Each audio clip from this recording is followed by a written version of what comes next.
தமிழகத்தின் இன்றைய முக்கிய செய்திகள். திருப்பத்தூர் அருகே நடைபெற்ற வடமாடு மஞ்சுவிரட்டு போட்டியில் 17 காளைகள் 153 மாடுபிடி வீரர்கள் பங்கேற்பு. ஏராளமான பார்வையாளர்கள் உற்சாகமாக கண்டுகளிப்பு.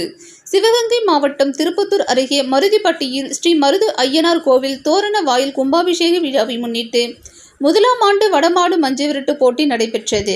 இதில் சிவகங்கை, புதுக்கோட்டை, மதுரை, திண்டுக்கல் உள்ளிட்ட பல்வேறு பகுதிகளைச் சேர்ந்த 17 காளைகளும் ஒரு அணிக்கு 9 பேர் வீதம் 153 வீரர்கள் கலந்து கொண்டனர். வட்டமாக அமைக்கப்பட்ட திடலில் நடுவே கயிற்றில் கட்டப்பட்ட காளைகளை 9 பேர் கொண்ட மாடுபிடி வீரர்கள் 20 நிமிடம்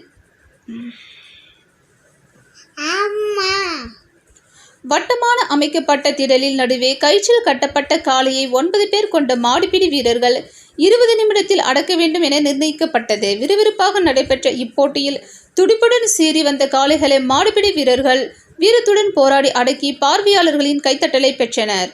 போட்டியில் காளைகளை அடக்கிய வீரர்களுக்கும் அடங்க மறுத்த காளையின் உரிமையாளர்களுக்கும் பரிசு பொருட்களும் ரொக்க பரிசும் விழா குழுவினரால் வழங்கி கௌரவிக்கப்பட்டது. சுற்றுவட்டார பகுதியில் இருந்து ஏராளமான பார்வையாளர்கள் உற்சாகமாக இப்போட்டியினை கண்டுகளித்தனர். திருப்பத்தூர் செய்தியாளர் ரவி.